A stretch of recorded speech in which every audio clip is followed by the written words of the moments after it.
my first advice would be drop the word broadcast and say, okay, I want to be a journalist. Doesn't matter whether it's broadcast or print, or whether you're on the internet, or whether you're doing it underwater, or whether you're doing it from the top of a mountain. Journalism is journalism is journalism is journalism. Become a journalist. You can then do it in print. I'm a testament to this. I started in print, but I'm still practicing journalism the same way. Now I'm doing it on television. I'm still practicing journalism the same way. The techniques are different, but the basic things of going out and getting a story and trying to present it in a way that's comprehensible, and I mean, it doesn't matter where you ultimately, how you ultimately present the story. So my advice to a kid who's interested in, all right, now, are you curious about things? Do you hear a fire truck and want to know where the fire is? Do you enjoy talking to people, different kinds of people? Do you want to be only around people who look like you and talk like you and come from the same places you do? Do you care why people are what they are, how they got to be where they are? Do you want to know why a senator is a senator? Do you feel like it's your job to bring down the powerful? Do you want to get people indicted? Do you want to get people thrown out of office? Those kinds of questions. What do you want to do? Do you want to see your name in lights? Do you want to see your name on a byline?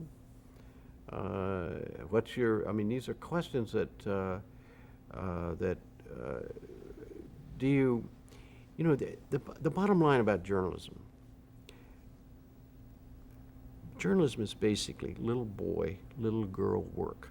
We are the people who follow the fire engines, okay?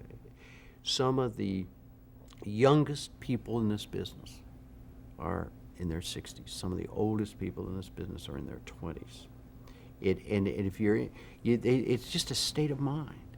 You know, it doesn't, you know, somebody asked me, well, my God, you've been doing this program forever. I mean, you must be really bored. How in the world could you be bored doing a daily news program? I mean, that defies, you know, definition to me. I mean, it's just because every day is different. Every story is different. Sure, there's some same qualities to this and this and that and whatever.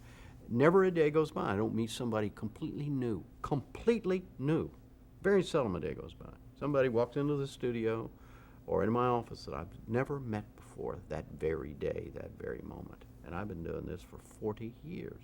There is not one cliche that I have not experienced either in an interview or covering a story. Cliche person. Somebody says, oh, he's just a left-handed Texas billionaire.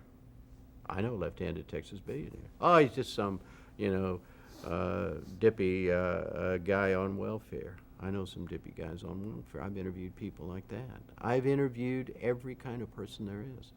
I have also been present for every major news event the last 40 years. Present, not involved, but present, in one way or another. I don't mean I haven't been in Iran when they were, but I've been present. My mind has been present.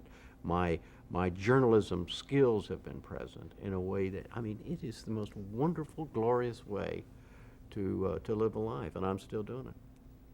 So you obviously recommend it. Oh, I do recommend it, but I only recommend it to people who understand all these things. I mean, if I would go back through my questions and say, oh yeah, well, you want to be a journalist so you can get a president like Woodward and Bernstein? Go please somewhere else. You know, be a prosecutor, go to law school, stay out of journalism. There are all kinds of different, you know, you don't care where the fire engine's going, you're going to last 3 days. Because it's all about fire engines. It's all about noise. It's all about what's causing things to happen. If you don't care, go.